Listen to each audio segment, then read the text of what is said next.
Bom dia, irmãos. Espero que estejamos unidos mais uma vez, com o único intuito de adorar e louvar ao nosso Deus, que é merecedor de toda a honra e toda a glória.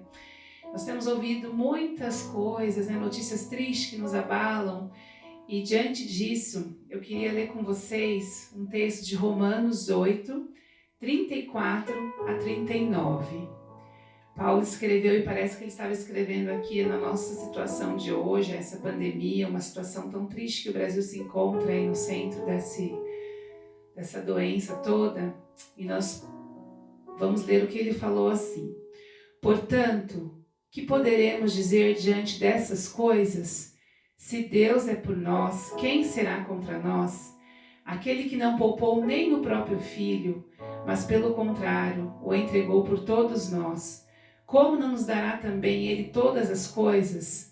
Quem trará alguma acusação contra os escolhidos de Deus? É Deus quem os justifica. Quem os condenará? Cristo Jesus é quem morreu, ou pelo contrário, quem ressuscitou entre os mortos, o qual está à direita de Deus e também intercede por nós. Quem nos separará do amor de Cristo? Será tribulação, ou angústia, ou perseguição, ou fome, ou privação, ou perigo, ou espada? Como está escrito, por amor de ti somos entregues à morte todos os dias. Fomos considerados como ovelhas para o matadouro.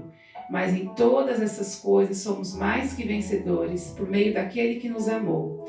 Pois tenho certeza de que nem morte, nem vida, nem anjos, nem autoridades celestiais, nem coisas do presente, nem do futuro, nem poderes, nem altura, nem profundidade, nem qualquer outra criatura poderá nos separar do amor de Deus que está em Cristo Jesus, nosso Senhor. Amém.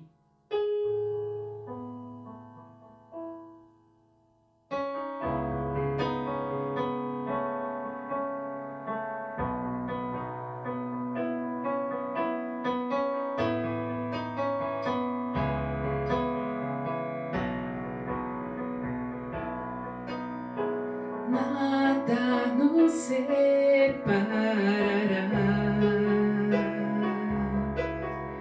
dos laços do teu grande amor.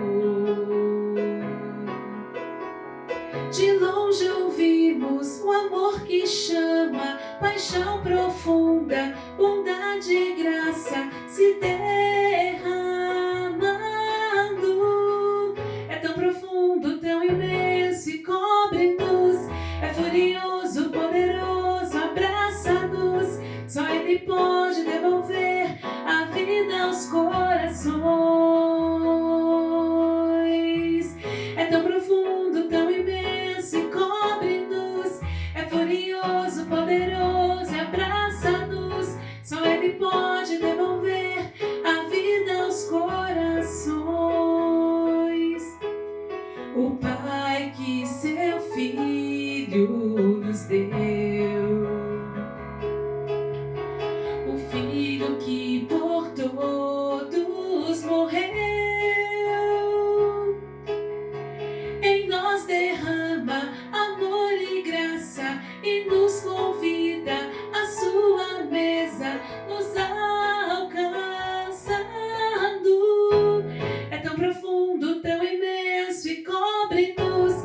É furioso, poderoso, abraça-nos. Só Ele pode devolver a vida aos corações.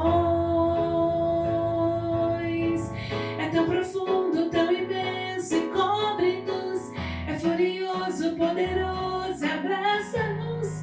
Só Ele pode devolver a vida aos corações.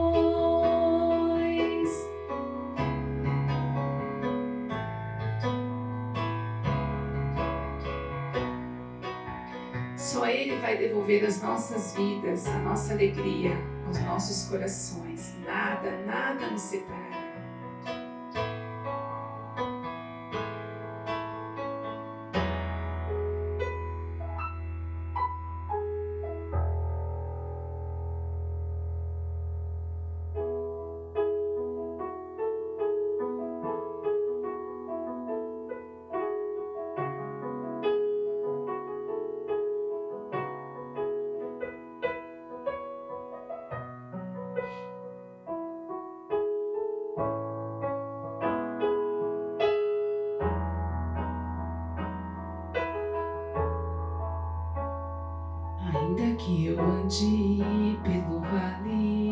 da sombra da morte. O teu amor lança fora o medo. Ainda que eu me encontre bem no meio das tempestades da vida, não voltarei, pois perto estás. Eu não temerei o mal, pois o meu Deus comigo está. Se o meu Deus comigo está, a quem eu temerei? A quem eu temerei? Oh, não, nunca me deixou na tempestade ou na paz. Oh, não, nunca me deixou quando bem ou quando mal. Oh, não, nunca me deixou. Oh, Senhor, nunca me deixou.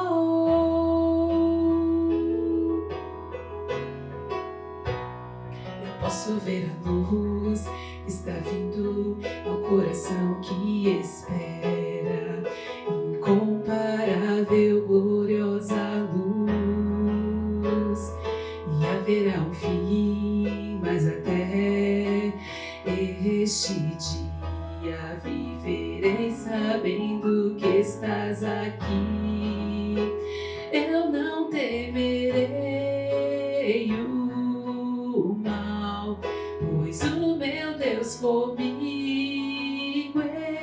está. E se o meu Deus comigo está, a quem eu temerei? A quem eu temerei? Oh, não, nunca me deixou na tempestade ou na paz. Oh, não, nunca me deixou quando bem ou quando mal. Oh, não, nunca me deixou. Oh, Senhor, nunca me deixou.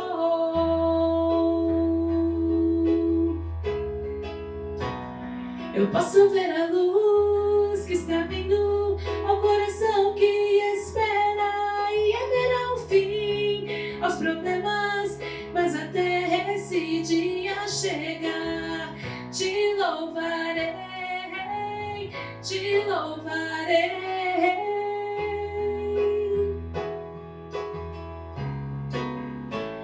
Eu posso ver a luz que está vindo ao coração que espera, e haverá um fim aos problemas, mas até esse dia chegar, te louvarei, te louvarei.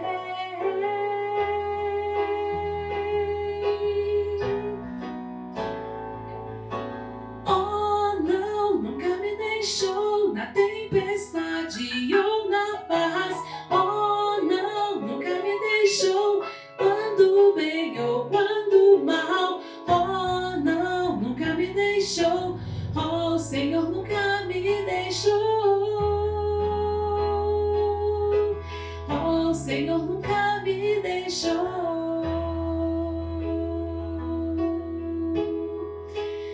Senhor, muito obrigada, porque nós lemos aqui que o teu amor é grande, é maravilhoso, e o Senhor está sempre de braços abertos para derramar a tua graça, a tua bondade, a tua infinita misericórdia, Pai.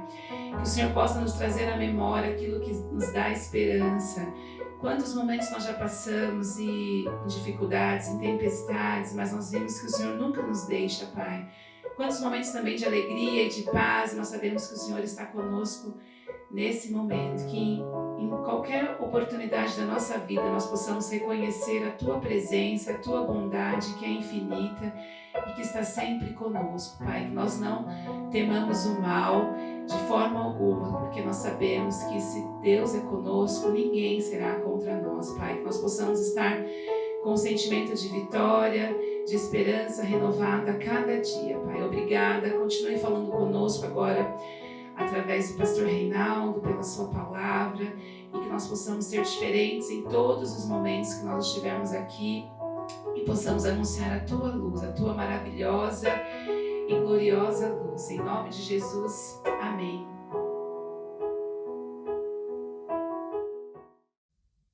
Olá, tudo bem? Muito bom dia.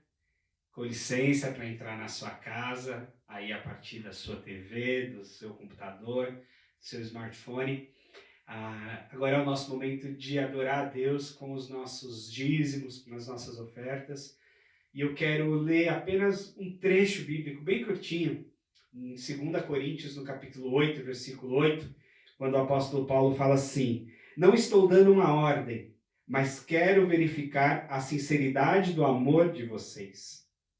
Graças a Deus, a gente não precisa fazer aquela coisa apelativa, dando ordens ou fazendo ameaças bíblicas veterotestamentárias para que você contribua. Graças a Deus, nós temos alcançado a nossa meta orçamentária e temos, além da meta orçamentária, temos crescido em ofertas, abençoando famílias atendidas pelos projetos que a igreja é parceira ou famílias diretamente com o nosso programa emergencial de cesta básica. Graças a Deus pela sua generosidade, e a nossa generosidade somada tem transbordado na vida de muitas famílias. É motivo da nossa gratidão e do meu santo orgulho como pastor dessa igreja. Confesso que quando estourou a pandemia, eu falei, meu Deus, será que a gente vai sobreviver ainda tão pequenos e tão novos, com tantos receios, com uma presença na internet ainda um pouco tímida? Mas graças a Deus, a nossa igreja tem se comportado como igreja. As pessoas têm se sentido parte dessa comunidade e participado ativamente. E a contribuição financeira é um desses sinais, dentre outros que a gente tem visto nas nossas redes sociais, nas notícias, nos contatos telefônicos, nas chamadas de vídeo, nos pequenos grupos e em tantas coisas que têm acontecido no nosso movimento enquanto igreja nesse tempo. Muito obrigado mais uma vez e continue sendo generoso, tanto para com a sua igreja, tanto quanto para com as pessoas próximas a você. Esteja atento à necessidade do seu próximo. Que Deus nos abençoe. Vamos orar? Pai amado, muito obrigado, Senhor. Muito obrigado pela tua presença na nossa vida e a tua presença que tem se mostrado generosa para conosco, para com os nossos corações. Obrigado pela generosidade da tua igreja, que tem repartido aquilo que o Senhor mesmo tem nos dado. Agradecemos ao Senhor, agradecemos a todas as pessoas que fazem parte da Igreja 21, Senhor. No santo nome de Jesus nós te louvamos. Amém. Bom, nesses dias de crise, nesses dias de pandemia, uma pergunta que vem à mente de muitas pessoas cristãs e às vezes não cristãs é: estamos chegando no final do mundo? São os últimos dias, é o final dos tempos, o escatom de Deus chegou para nós, chegou para o mundo. Como é que é isso? Bom, eu quero ler o texto bíblico lá em Hebreus, na carta aos Hebreus, no capítulo 1 e versículo 1. E olha só o que esse texto de Hebreus diz para a gente. Há muito tempo, Deus falou muitas vezes e de várias maneiras aos nossos antepassados por meio dos profetas.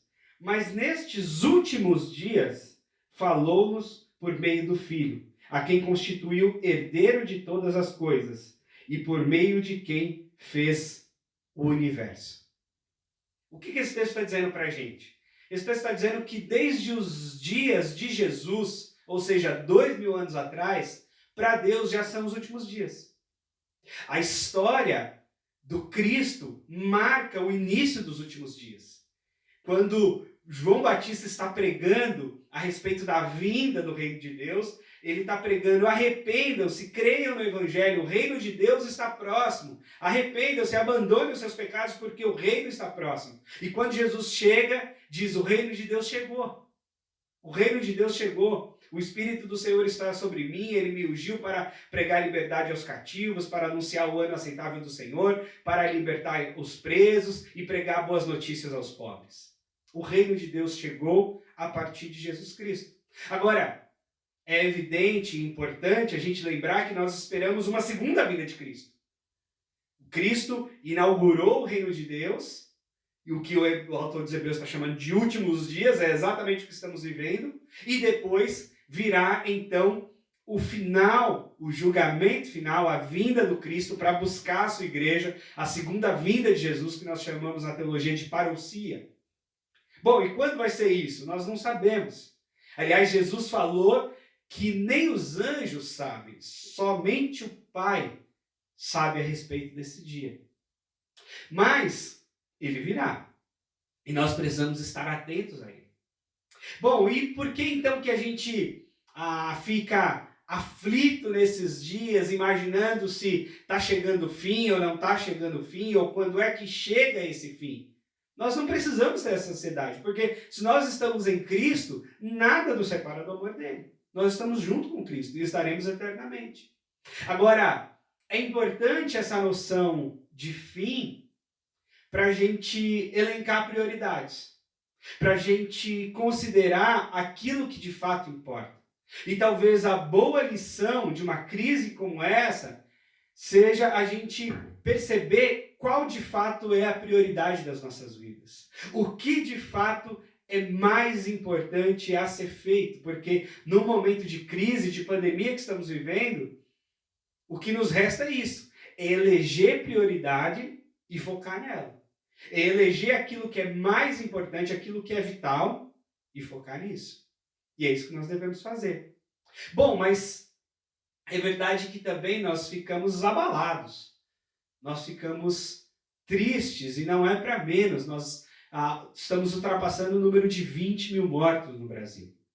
É muita gente morrendo. É muita tristeza. Perdemos mais de 100 médicos, fora outros profissionais de saúde, nessa pandemia. É muito grave o que estamos vivendo. Então é motivo da nossa tristeza.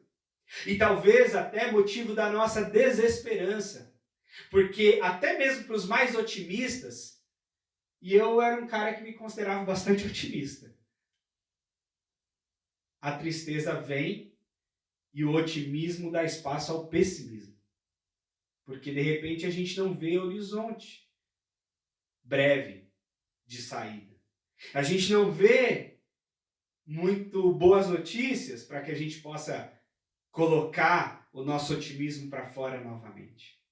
Mas eu quero te falar a diferença sobre otimismo e esperança. Porque o escatom de Deus, o reino de Deus, nos dá um horizonte de esperança. Mesmo que para chegar nesse fim, nesse horizonte esperado e esperançoso, a gente passe por dias muito difíceis. E é bom que a gente tenha em mente isso, por quê? Porque o otimismo pode ser muito enganoso, pode ser muito mentiroso.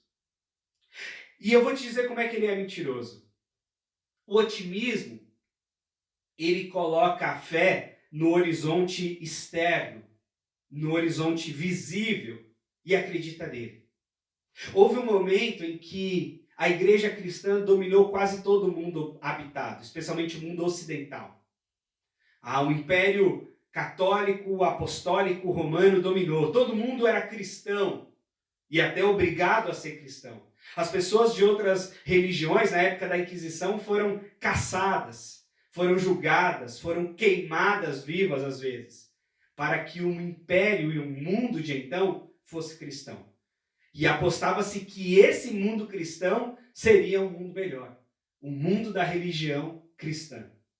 Não aconteceu. Não foi um mundo melhor. Muita gente morreu, muita gente sofreu com a Inquisição. A ciência, a tecnologia estavam submetidas à igreja. E tudo aquilo que era dito ou pesquisado tinha que ser de acordo com as bulas papais e as orientações papais. E nada do que fugisse do controle da igreja poderia acontecer. Ou se acontecesse, seria condenado. Isso foi muito triste. Bom, veio a Reforma Protestante. Aquele outro movimento cristão rompendo com essa hegemonia católica romana. Depois do movimento protestante, que já foi um movimento que deu vida a uma série de outros, veio o iluminismo.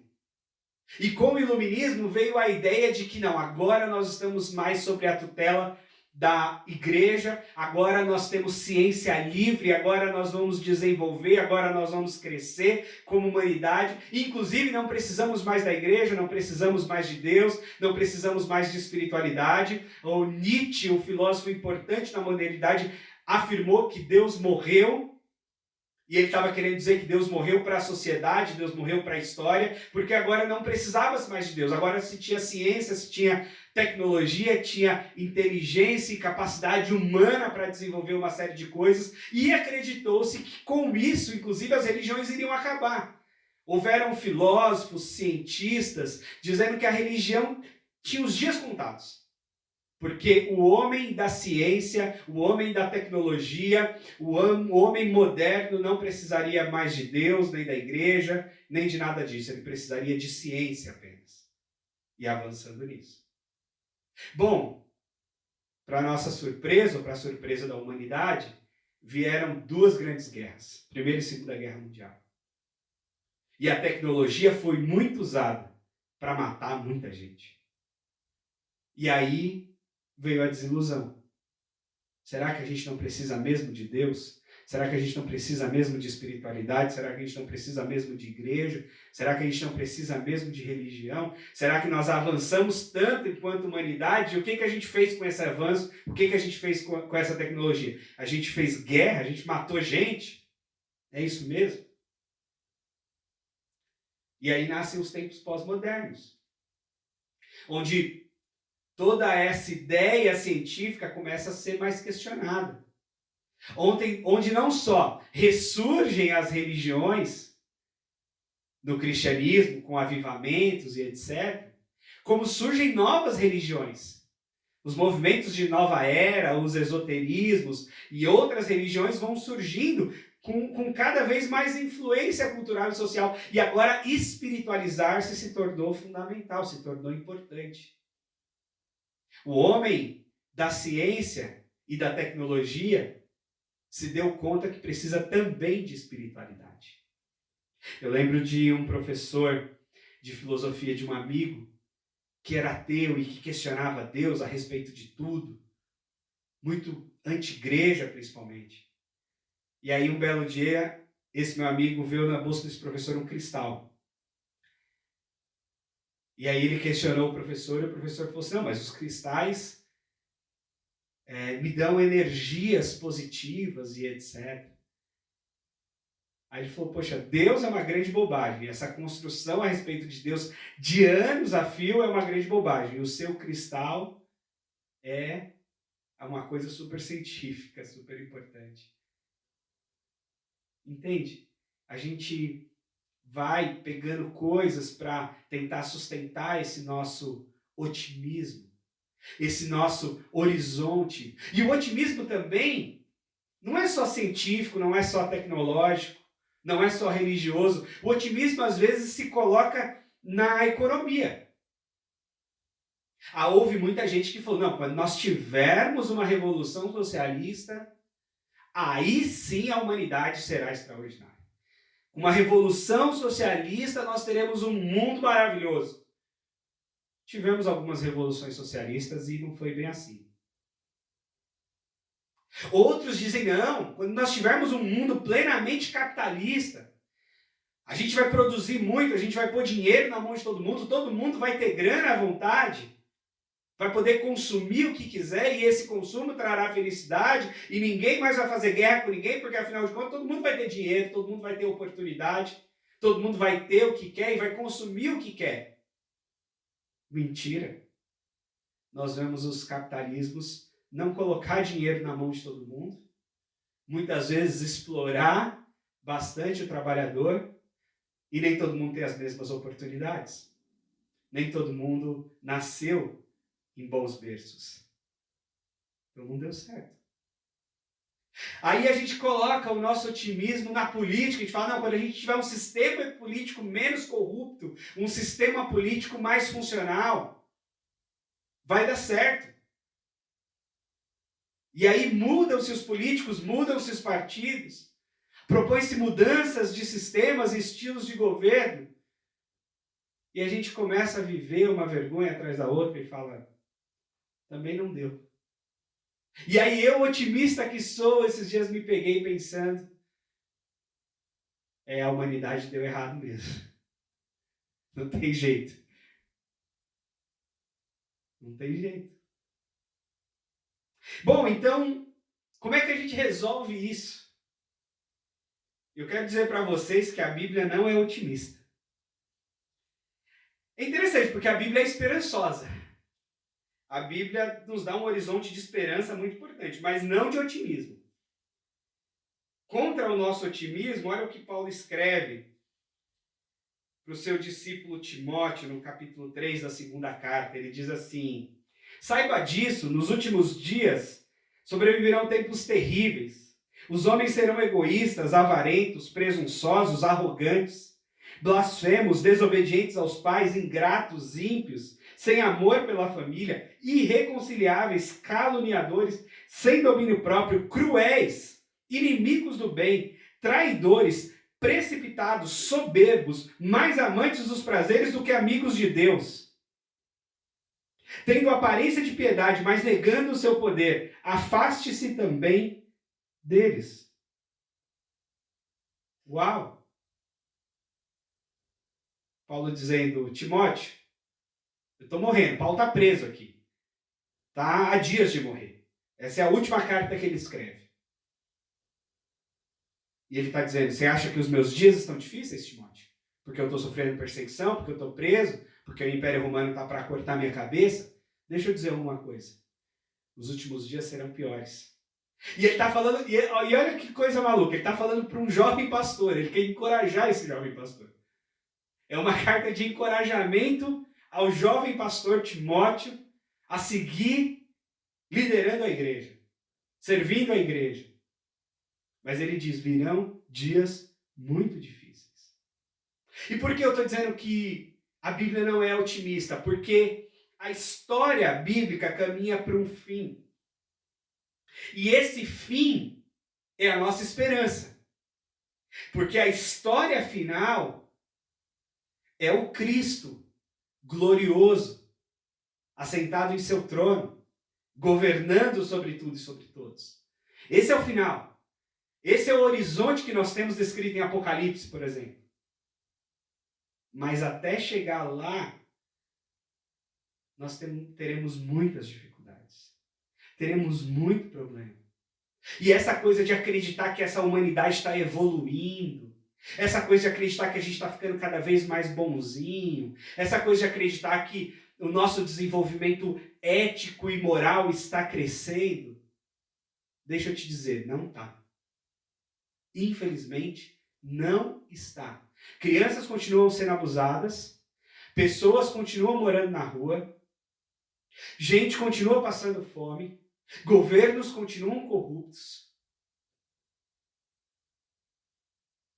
Não há motivo para otimismo. É verdade que, às vezes, a gente vê alguns belos sinais. E a gente se alegra. E a gente diz: não, agora a humanidade vai. De repente não vai mais. Quando cessa uma guerra, a gente falou: poxa, acabou essa guerra. Que bom. Daqui a alguns anos estoura uma outra guerra. Quando a gente estoura uma pandemia, a gente fala: poxa, agora sim a humanidade vai se unir para combater esse mal. Nem sempre. Não necessariamente. Então a Bíblia não é otimista. O otimismo, inclusive, pode ser um engodo a nós. Pode ser uma grande mentira a gente ser otimista no mundo. A gente acreditar que a gente está assim num progresso pleno. Às vezes a gente tem problema de ser otimista até com relação a gente mesmo, não é verdade? Às vezes a gente acha que a gente evoluiu, que a gente cresceu, que a gente amadureceu. E de repente a gente toma uma atitude tão mesquinha, tão imatura, tão desumana. E a gente pensa: meu Deus, eu achei que eu tinha crescido. Eu achei que eu estava melhor. Não estou melhor. Pura ilusão. Então o otimismo, esse otimismo na humanidade, esse otimismo entre nós, essa coisa de que estamos nos desenvolvendo cada dia mais, pode ser muito, muito mentiroso. Aí você fala, pastor, então o que eu faço? Me mato? Vira um pessimista, chato, reclamona? Não, também não resolve. Se o otimismo pode ser um engodo, o pessimismo é uma tragédia. Ninguém gosta de gente pessimista perto. Nem o próprio pessimista se gosta, muitas vezes. Bom, então qual é a questão? A nossa questão é a esperança. É esse horizonte de que Deus continua sendo Deus. De que o Senhor conduz a história. E essa história culmina num novo céu e numa nova terra. E o que ele difere do otimismo? Ora, o otimismo ele precisa de coisas visíveis e palpáveis. O otimismo precisa de provas científicas. O otimismo precisa de boas notícias nos jornais. O otimismo precisa de recuperação da bolsa de valores. O otimismo depende que o desemprego acabe. O otimismo depende desses dados a respeito da economia, da humanidade, etc. O otimismo tem essa dependência. A esperança não. A Bíblia vai dizer que os nossos pais da fé, eles foram considerados homens e mulheres de fé, porque eles creram naquilo que não viram. Porque no otimismo você precisa crer. Você precisa ter algum sinal para lhe dar motivo de otimismo. Na esperança, não. Nós temos esperança naquilo que não vemos, mas esperamos. Aguardamos ansiosamente a segunda vinda de Jesus. Aguardamos ansiosamente esse reino de Deus pleno. Aguardamos ansiosamente a nova Jerusalém que vai descer do céu. Aguardamos ansiosamente o novo céu e a nova terra. Mesmo não tendo visto isso. Sabe a visão do Apocalipse? Muita coisa do que eu estou dizendo aqui está lá. De onde João escreveu tudo aquilo? Preso numa cadeia romana, condenado à morte. Interessante, porque ele não tinha nenhum motivo de otimismo. E ele não foi otimista. Pelo contrário, ele falou de muitos problemas da igreja, ele falou de muitos problemas de várias formas no mundo, mas ele termina com o novo céu e com a nova terra. Com um lugar onde não haverá mais choro, onde não haverá mais pranto, em que o Senhor lipará dos nossos olhos toda a lágrima, e sequer teremos dor alguma. Isso é esperança. Quando você não tem nenhum horizonte otimista próximo a você, mas você nutre a esperança. Por isso, o meu convite para você hoje é assim: não se preocupe em ser otimista ou pessimista. E não se preocupe se um dia você estiver otimista e no dia seguinte estiver pessimista. Às vezes, na hora seguinte, o seu humor varia. Na notícia seguinte, no blog que você leu, no site que você abriu, o seu otimismo vira pessimismo ou o seu pessimismo vira otimismo. Isso é muito volátil. Tão volátil quanto o seu humor. Tão volátil quanto os nossos sentimentos nesses dias malucos. Agora, a esperança não. A esperança, ela está num outro patamar. Ela está num outro horizonte. Ela não depende de otimismo ou pessimismo. Ela não depende da notícia dos jornais. Ela não depende do comportamento do político. Ela não depende do sistema econômico. Ela está num outro horizonte. Agora, é verdade, essa esperança dá os seus sinais. E quando a gente se mobiliza como igreja para abençoar algumas famílias, ainda que com uma cesta básica, que é muito pouco, pode ser para essas pessoas um sinal de esperança. Esperança de ter o que comer. Mas a esperança não é o alimento. Não é ter arroz e feijão em casa. Isso é primordial, mas não é o fator esperançoso, porque os homens e as mulheres de Deus mantinham as suas esperanças mesmo a despeito das realidades difíceis. Paulo fala aqui, ele sabia ter em abundância, mas ele soube também padecer necessidade.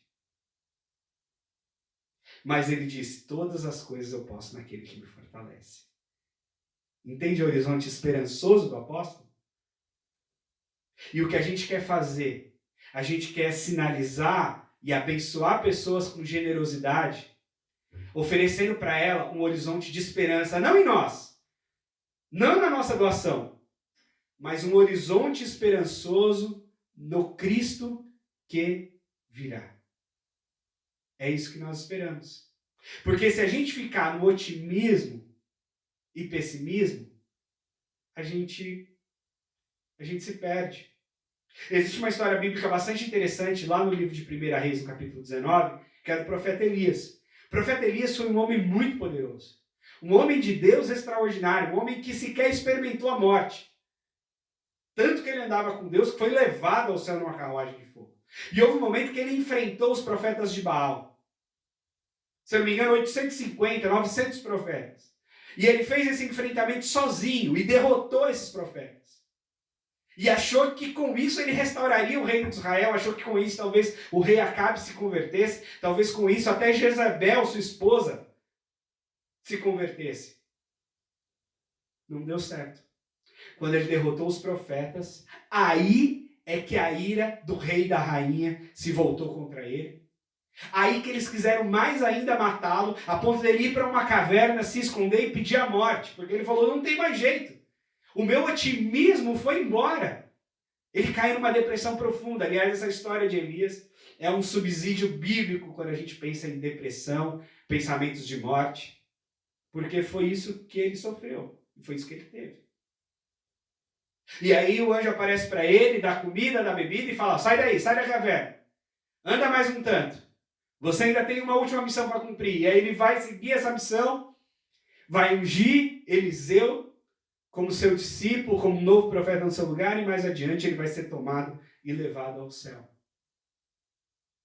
Porque o horizonte dele, o otimismo dele tinha a ver com o horizonte do momento de Israel. Ele achou que a nação ia se converter quando ele conseguiu derrotar os profetas de Baal. Ele achou talvez que o rei e a rainha iam se converter, iam se arrepender dos seus pecados.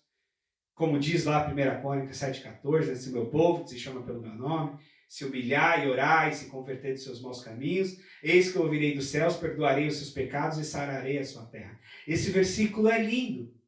Mas quem disse que o povo todo vai se humilhar e orar e vai se converter dos seus maus caminhos?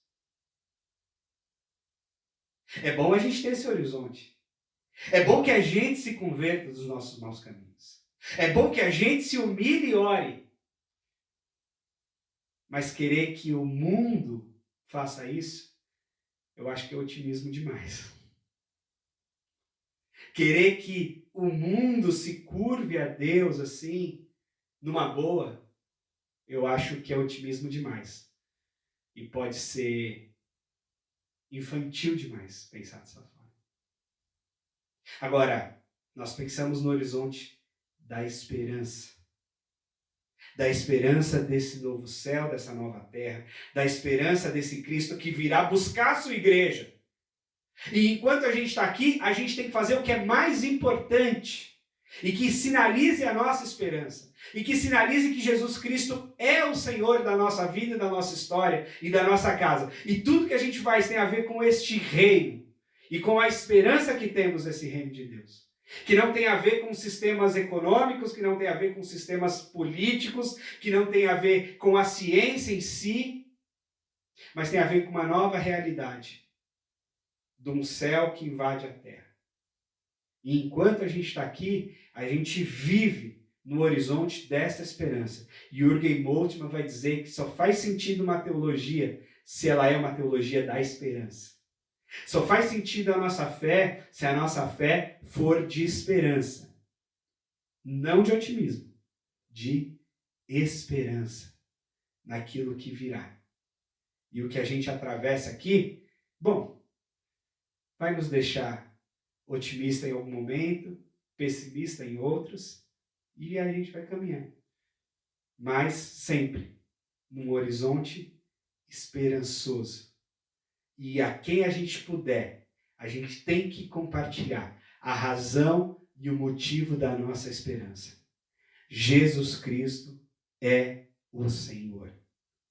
Jesus Cristo é o Senhor sobre tudo e sobre todos. E Ele, só Ele, é o nosso horizonte esperançoso para todo o universo. E a gente tem que concentrar forças naquilo que é mais importante, que é o senhorio de Cristo sobre todas as coisas, sobre tudo que há, a começar pela nossa própria vida. Que Deus te abençoe, que Deus te encha de esperança, mesmo em dias pessimistas. Vamos orar? Obrigado, Senhor, porque quando nos roubam o otimismo e o mundo se enche de pessimismo, nós ainda temos a esperança. E a esperança viva em Ti é o que nos mantém de pé. Continua, Senhor, mantendo a chama da esperança nos nossos corações, de forma que a nossa vida reflita quem é o nosso Senhor e em quem mora a nossa viva e eterna esperança. Ora vem, Senhor Jesus. Vem, traga sobre nós um novo céu e uma nova terra, de forma que nós possamos estar face a face contigo, Senhor. Que seja breve esse tempo. Em nome de Jesus. Amém.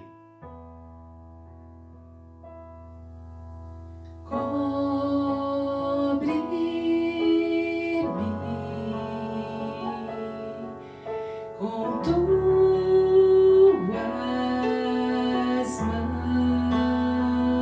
mãos, com poder, vem me esconder, Senhor. Se o trovão e o mar se erguendo vem sobre a tempestade, eu voarei sobre as águas. Tu também és rei. Descansarei, pois sei que és Deus.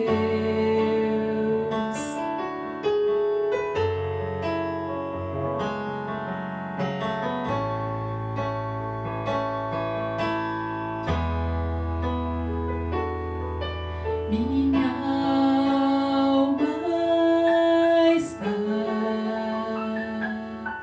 segura em Ti.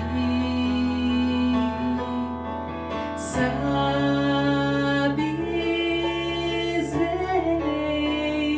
bem que em Cristo firme está. Se o trovão e o mar se erguendo vem sobre a tempestade, eu voarei sobre as águas. Tu também és rei. Descansarei, pois sei que és Deus. Se o trovão e o mar se erguendo vem sobre a tempestade, eu voarei sobre as águas. Tu também és Deus. Descansarei, pois sei que és Deus. Descansarei, pois sei que és Deus.